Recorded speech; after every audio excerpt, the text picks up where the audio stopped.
मेरे मोहज़्ज़ब दोस्तों, पहले बात तो मैं आपको थोड़ा सा श्रद्धांजलि देने के बाद आपको चाइना और हमारे मुल्क हिंदुस्तान के में फ़र्क क्या है ये बताऊं। हम एक लोकतांत्रिक कंट्री है, एक डेमोक्रेटिक कंट्री है, और हमारा जो गंगा जमनी तहज़ीब है, जो हमारी फाइबर है, वह यूनिटी इन डाइवर्सिटी। हमारे मुल्क में हम लोग खुदा को मानने वाले, भगवान को मानने वाले हैं, और हमारी आस्था बहुत स्ट्रॉन्ग है। एक तरफ तो ये हो गया, हम किसी भी दौर में किसी पर हमने कभी हमला नहीं किया, किसी ज़मीन को कब्ज़ा नहीं किया, मगर अपनी हिफाजत ज़रूर की है। जो यहाँ आए बाहर से वो भी हम में मिल गए। अब उस दूसरा रुख आप चाइनीज़ की तरफ डालें। चाइना एक ऐसा कंट्री जिसे कहते हैं गॉडलेस कंट्री, कम्युनिस्ट कंट्री है, जहाँ खुदा का, भगवान का कोई तस्वर नहीं, सिंगल पार्टी रूल्ड कंट्री है, डेमोक्रेसी का कोई सवाल नहीं, मीडिया कंट्रोल्ड कंट्री है। हमारे यहाँ इजाज़त है। हमारे यहाँ तो ये कहा जाता है कि हो सकता है कि मैं आपकी ख़यालात से राज़ी हूँ या ना हूँ, मगर आपकी फ्रीडम ऑफ एक्सप्रेशन के लिए, मैं को बचाने के लिए मैं अपनी जान दे सकता हूँ। हमारा ख्याल तो ये है, हम सबको इतनी आज़ादी देते हैं कि वो अपनी बात बेखौफ होकर कहे, चाहे वो कोई हो। ये आज़ादी चीन में नहीं है। चीन हमसे 1 साल बाद आज़ाद हुआ। दोनों ब्रिटिश कॉलोनी थी। चीन के ने ग्रेट लीप फॉरवर्ड एक्सरसाइज में अपने ही देश के 3 मिलियन लोगों का कत्ल कर दिया। चीन ने माओ के दौरान इंसर्जेंसी में 5 मिलियन लोगों का खून कर दिया। चीन ने तिनानमेन स्क्वायर में अगर कुछ स्टूडेंट्स वहाँ पर रिप्रेजेंट अपनी बात कहने गए तो उनको मारने के लिए टैंक लगवा दिए और टैंक से गोले चलवा दिए। ये चीज़ें हमारे मुल्क में मुमकिन नहीं। आज़ाद ख़याली का मतलब ये बिल्कुल नहीं है कि हम इत्तेफाक करें, हर एक बात पे कहते हो कि तू क्या है, तुम ही कहो कि अंदाज़ गुफ्तगू क्या है। चमन में इख्तिलाफ़ रंगबू से बात बनती है, तुम ही तुम हो तो क्या तुम हो, और हम ही हम है तो क्या हम है। ऐसा है हिंदुस्तान। अब चाइना ने इतिहास में पहली मर्तबा, थोड़ा सा आप जाने ये एक्टिविटी क्यों हो रही है और इसका मकसद क्या है, इससे हमें संदेश क्या मिलता है, मैसेज क्या मिलता है, और हमें क्या करना चाहिए। बस बिना रंग मिल्लत, मज़हब, कास्ट, क्रीड, इन सब चीज़ों को, राजनीति को सेट साइड करते हुए हमको इससे कैसे निपटना है, वाइज मैन ये सोचते हैं। चाइना ने अभी तक के हमारे ईस्टर्न सेक्टर में, यानी कि सिक्किम में, अरुणाचल में, इस इलाके में वो हमेशा इंक्रोचमेंट करता रहा, यहाँ तक कि 62 का वॉर भी वहीं पर हुआ। इसी उसके बाद 67 में एक वॉर हुआ। लोग 62 का रेफरेंस देते हैं कि भाई हमारी हार हो गई, चाइना जीत गया। नहीं, 67 में सिक्किम में हमने उसको हराया भी, उसका जिक्र कम करते हैं। तो एक बार वो जीत, जंग है, 2 आदमी लड़ते, एक बार वो जीता, एक बार हम जीते, कोई बात नहीं, मगर हम अपनी जगह बरकरार रहे, सिपाही वहाँ रहे, अपनी ज़मीन पर चाइना को कब्ज़ा नहीं करने दिया। पहली मर्तबा हुआ है कि चाइना ने वेस्टर्न सेक्टर में एक्शन किया है, वो भी कहाँ, जैसे हम कहते हैं गलवान वैली। अब इसकी भी अहमियत को समझे आप। ये जो घाटी है, गुलमान घाटी है, DOB और PP4 के बीच में, हर सरहद के पास, हर जगह, किसी भी मुल्क की, हमारे मुल्क में भी है कि हम लोग लेटरल्स, उसे कहते हैं roads, defence roads, strategic roads, defence laterals बनाते हैं। वो किस लिए? बॉर्डर में वो बड़ी सड़क होती है, बहुत मजबूत सड़क, ODC, ओवर डायमेंशन क्लियरेंस लिया जाता है। वो इसलिए ताकि भाई देखो, अगर जब लड़ाई में जीत, कैसे लड़ाई लड़ी जाती है, अगर यहाँ पर एक्शन का पॉइंट ऑफ एक्शन, तो ये तमाम लोग फ़ौरन जल्द यहाँ इकट्ठा हो जाए, इनसे लड़ लें। वहाँ लड़ाई हुई, सब वहाँ इकट्ठा, वहाँ लड़ लें। हर जगह तो पूरी फ़ौज इकट्ठा नहीं रह सकती ना, तो उसके लिए लेटरल्स बनाई जाती है। ये सिलसिला शुरू हुआ था 2006 के बाद। तो वो 180 किलोमीटर रोड बन चुकी थी, और लास्ट की जो करीब 70 to 80 किलोमीटर रोड थी DOB तक, गलवान वैली के आगे तक। अब चाइना को इस रोड के कंस्ट्रक्शन में प्रॉब्लम है। प्रॉब्लम यह है कि जहां गलवान वैली से 12 किलोमीटर पीछे चाइना ने दुनिया का 8वां अजूबा खड़ा कर दिया है। वो है जो सिल्क रोड, जो कारकोरम रोड थी, उसको हाईवे बने। गूगल में देखना आप रोड को, इतनी। और वो रोड किस लिए? वो जाती है ग्वादर पोर्ट तक। ग्वादर पोर्ट कहाँ है? पाकिस्तान में, the deepest port of the world. तो चाइना को जो तमाम इन्वेलपमेंट इंसर्कलमेंट है वो साउथ ईस्ट चाइना में है, सी में है, जापान तक के, थाईलैंड, सिंगापुर, मलाया, बोर्नियो, ये हर जगह उसके पूरे सी में इन्वॉल्वमेंट है। ये चाइना क्यों एक्सपेंशन कर रहा है? क्योंकि कोविड-19 के बाद, अमेरिकन से रिलेशंस ख़राब होने के बाद, यूरोपियन कंट्री ने अभी इकोनॉमिक सैंक्शन लगाने के बाद, चाइना का पहला मैसेज दुनिया को ये देना चाहता है कि वो अमेरिका से बड़ा नंबर 1 सुपर पावर है। एक, चाइना एक ऐसी कंट्री है जो 11 देशों की, मुल्कों के बॉर्डर्स उससे टच करते हैं, 11। और नॉर्थ कोरिया को छोड़कर तमाम देशों से उसका जंग चलती है। सबकी ज़मीन उसने इंक्रोचमेंट करता है।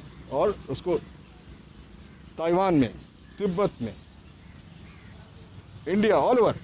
नाउ जापान, अभी क्या है? ये तो वो दुनिया को मैसेज देना चाहता है कि वो सुपर पावर बन गया है। और एशिया में स्पेसिफिक उसने शुरू किया है कि एशिया में सिंगल सुपर पावर चाइना है। और हरकत शुरू हुई, ये है ट्रेल है, ये थोड़ी हरकत हुई है अभी। इसमें और भी बहुत सारी टेक्निकल चीज़ें जो मैं नहीं बता रहा हूँ क्योंकि वो हैरान करती हैं। मेन एक्शन है वो साउथ सी चाइना में होगा, जो आगे सितंबर अक्टूबर तक अगर बिल्टअप हुआ तो उस तरफ होगा। हमारा मकसद सिर्फ इतना है कि भाई ऐसा है कि अगर आप हमारी ज़मीन पर आ गए हो, कोई चैनल कह रहा 10 किलोमीटर, कोई कह रहा 5 किलोमीटर, कोई भी, चाहे कोई आधा इंच भी हो, कितनी भी हो, आपको जो है LAC, line of actual control पे स्टेटस को रखना चाहिए। आप अपनी ज़मीन पर रहें, हम अपनी ज़मीन पर, और बाकी हमें कोई परेशानी नहीं है। हमारा कहना यही है ना, हम नहीं, हाँ तो ये। मगर अगर आप ज़बरदस्ती करोगे, इंट्रूजन करोगे, तो उसके लिए फिर हम मुकम्मल जवाब भी देंगे। We will fight. एक चीज़। दूसरी चीज़ जो हुई अभी ये हादसे से, डिसीट क्यों कहा मैंने, डिसेप्शन क्यों कहा, धोखा क्यों कहा मैंने, कि ये बॉर्डर में जितनी भी फोर्सेस होती हैं, अपनी हो, दुश्मन की हो, मंथली या क्वार्टरली एक मीटिंग होती है, बॉर्डर मैनेजमेंट मीटिंग होती है। उसमें भाई महीने भर में कहाँ कहाँ इंट्रूजन हुआ, कहाँ कहाँ फायरिंग हुई, कहाँ कोई नुकसान हुआ, कहाँ कुछ हुआ, वो सब इकट्ठा होते हैं। और होने के बाद वो एक मीटिंग करते हैं, और मीटिंग करने के बाद वो फैसला करते हैं। नहीं तो वहाँ जब जाते हैं मीटिंग में, तो अपने हाथ ये होता है, प्रोटोकॉल में है कि आप विदाउट वेपन्स जाएंगे, या वेपन्स लेके जाएंगे तो नली नीचे करके जाएंगे, पीसफुल डिस्कशंस होंगे एंड यू विड्रॉ। ये बॉर्डर मैनेजमेंट आर्टिकल 6 में और 2006 है, उसमें ये प्रोटोकॉल्स हैं। मैं इसका एक्सट्रीम मतलब भी नहीं ले लेना चाहिए कि कोई हमारे घर में घुसा है, हमारे जो मारने लग जाए और हम बैठे रहे, हम वहाँ भी मारेंगे, राइट? हम नहीं अलाउ करेंगे किसी तरीके से। तो ये जो हुआ ये बहुत डिबेटेबल है। और ये इतिहास में पहली मर्तबा हुआ कि ये भी क्लेम किया जा रहा है टीवी में। देखो, मेरी आपकी इन्फॉर्मेशन आज के ज़माने में उतनी है जितनी हम सब, जो हमें प्रिंट मीडिया से मिल गया, इलेक्ट्रॉनिक मीडिया से मिल गया, यही है ना। कहीं किसी ने आर्टिकल लिख दिया, इतनी इन्फॉर्मेशन है हम सब की। तो वो यही कहती है कुछ चीज़ें जो इलॉजिकल है, और इनको जो है बहुत ज़रूरी है ट्रांसफर।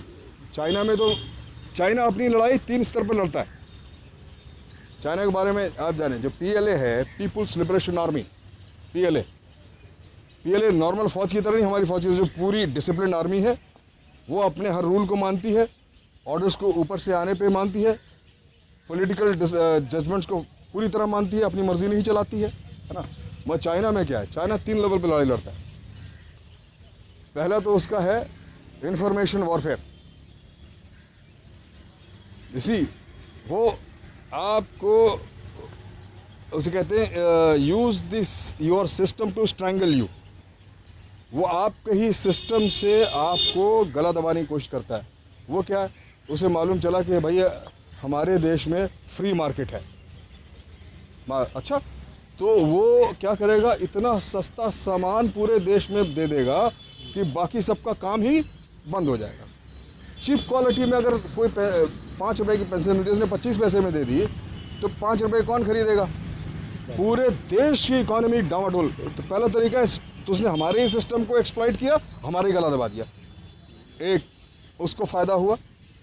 तो कहते हैं strangling the existing system of that total country. China expert है उसमें, उसने अमेरिका में, यूरोप में, हर जगह यही करता है, इंडिया में यही किया। दूसरा है मीडिया वॉरफेयर, इंफॉर्मेशन टेक्नोलॉजी। उसने देखा यहाँ फ्रीडम ऑफ एक्सप्रेशन है, यहाँ सबको बोलने की आज़ादी है, तो इतनी फेक न्यूज़ पंप इन कर दो कि फ्लड कर दो इंफॉर्मेशन से, हमें यही नहीं मालूम चले सही क्या झूठ क्या है। ये कह रहा है, वो ये कह रहा है, वो ये कह रहा है, यार यही सही होगा, पता लगा आधे एंटी नेशनल हो गए, कोई कंफ्यूज, फ्लड कर दो। तो he uses this technology very efficiently.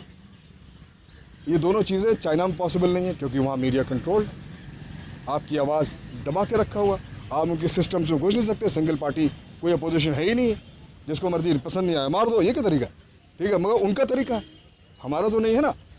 सो उन्होंने हमारी जो हमारे सिस्टम्स को हैं उनको एक्सप्लॉइट किया। Free economy, free market, pump in stuff. हम इतने बड़े बेवकूफ़ हैं, कल मुझे किसी ने वीडियो भेजा, मैं हैरान था, कानपुर में किसी कॉम्प्लेक्स में उसने जोश में आके अपना इतना बड़ा टीवी निकाला, ऊपर से फेंक दिया और सब उसमें लात मार रहे हैं। मैं कहा इस बेवकूफ़ को देखो, आप पैसे देके टीवी खरीद के लाए हो, ला चुके हो ना आप तो। और आप उसको तोड़ रहे हो, चाइना का नुकसान हो रहा है, आपका किसका हो रहा है? यार मैं मतलब कभी सोचो यार, मैं आ गया है उसके बाद नहीं लेना। अब मत लो, मतलब इसी को बेवकूफ़ी कर चुके हैं उसके। इसको मुझे इतनी हंसी है कि look at this idiot. China का तो खूब तोड़ो और तोड़ो, हाँ, तो उसका क्या नुकसान है? आप सोचिए किसका नुकसान हो रहा है, ठीक है। अब बड़ा सा ये सब सामान फेंक रहे हैं, कोई फर्नीचर फेंक रहा है, कोई फलाना लाइट, नो यस एक चीज़, और इसमें देखो, इसमें सरकार को भी साथ देना, जनता से कोई प्रॉब्लम नहीं। एक बार अगर डिसाइड कर ले सरकार, there will no import and export to China, simple. तो कैसे हो सकता है फिर? जो है वो है, जो नहीं है नहीं है। हम खुद ही खुद मुख्तार हो जाएंगे, आत्मनिर्भर हो जाएंगे, अपनी चीज़ों को इस्तेमाल करने लगेंगे, ठीक है। हम क्यों ने सारे मैं देखता हूँ यार, सारे जहाँ जहाँ जाता हूँ सारे भगवानों की मूर्तियाँ, हर मंदिर मस्जिद तो चाइनीज़ स्टफ रखा हुआ है, ठीक है।